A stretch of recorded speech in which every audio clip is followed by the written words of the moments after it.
Hello everyone, time for a story. Tollbooth, written by Kyle Harrison.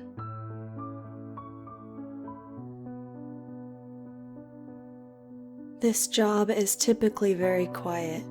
I took the graveyard shift because I have a second job during the day, so I used the majority of my time to catch some Z's and study. I recently went back to college to get a bachelor's in engineering. Nothing about this was supposed to be memorable. I figured I would be here for 2 semesters tops.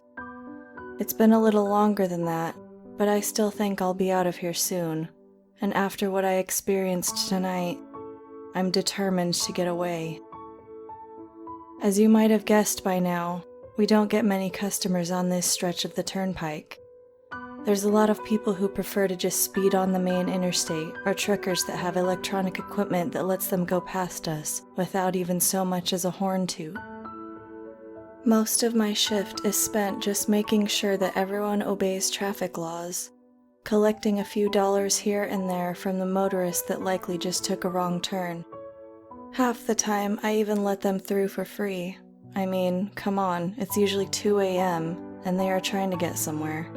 No one wants to be distracted trying to find loose change. I expected the motorists that I met a few hours ago to be the same, nothing out of the ordinary.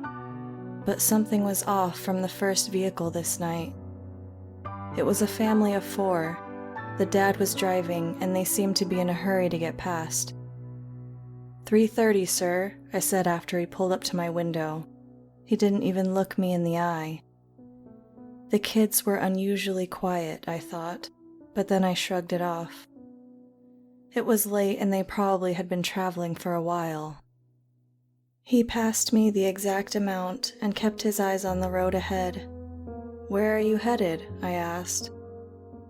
That seemed to trigger a reaction in the wife. She just blinked nervously like I had violated some kind of secret code. "Nowhere we haven't been before," the father said nonchalantly as he kept looking straight ahead. I considered dragging the conversation, but I didn't see any good reason why. Once they were gone, I didn't even look twice, but something about them stuck with me. A few hours later, another car came up to my window. This time it was 3 people inside. Now, maybe it was extremely late, but I swear it seemed like it was the same family. Except this time, one of the children was missing. I bit my lip as I stared at the parents, wondering if I was seeing things. It couldn't be the same people, I told myself, so I didn't bother with small talk and got their pay to let them past. This time, though, I did pay attention to a few details. Blue Ford Focus, New Hampshire plates, rear right tail light was out. It was time to take my break, so I wandered over to the rest stop about a mile away and grabbed a candy bar. The Ford was parked, and I saw the wife stepping out of the restroom. "Evening," I said with the tip of my hat. Just acknowledging her seemed to startle her, and she whispered something under her breath as she rushed back to the car. Then they backed up in a rush and zoomed off. I bit into my Snickers and glanced at the bathroom she had just stepped out of. Something told me to go in, but I ignored that little voice and went back to the toll booth. An hour passed and I slipped in and out of consciousness. A horn blared me awake and I snapped my eyes open to see the couple sitting at my window with their fee ready to pass. I was certain this time it was the same people. I had memorized that car. But where were the children? I had an uneasy feeling as I took their money. "Is everything all right?" I asked them both. They didn't even flinch this time, still focused on the road ahead. I hesitated for a moment, but then let them pass.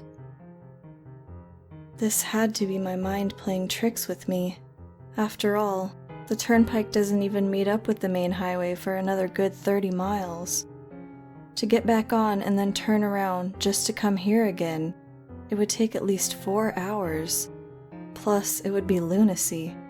No one would waste that much gas going in circles. Still, something told me I should go check out the rest stop, so I used my lunch break to investigate. I saw their Ford was parked there already, but no one was inside the car. Then I saw the husband leaving the restroom and seemed surprised to see me there. "What are you doing to them?" I asked when we met eye to eye. "Nothing that hasn't been done before," he answered mysteriously as he got back in the car and drove off. I stepped toward the restroom, nervous to discover what might be inside. But just as I was about to go in, my cell phone chirped. I never get calls from my boss. But then again, I also didn't leave my post so frequently. After getting chewed out, I hurried back to the toll booth, but the restroom stayed on my mind. I was sure the husband would be back. Sure enough, he drove through solo about an hour later, but this time I didn't take his money.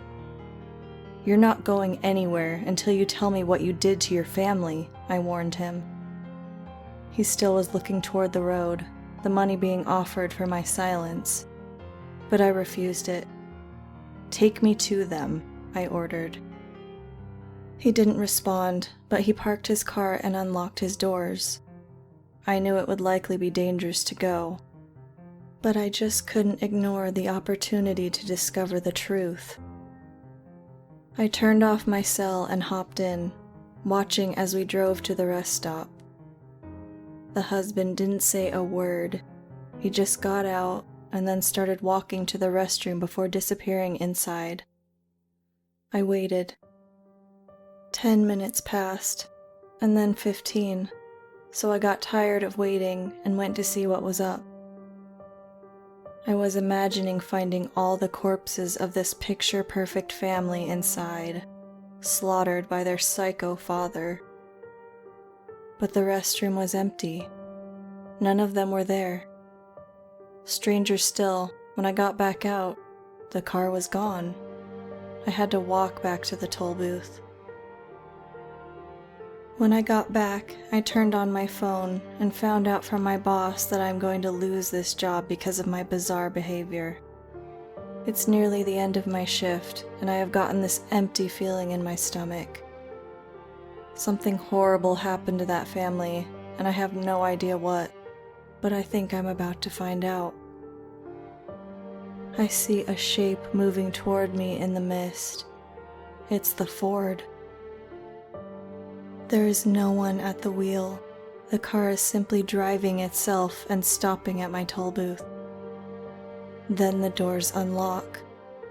It's telling me to get inside. Get inside and go find out for myself where they went. I suspect it's somewhere I have never been before, but it will be somewhere I will end up anyway.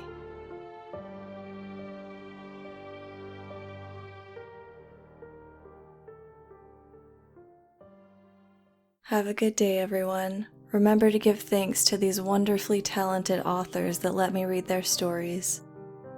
Love, the Mistress.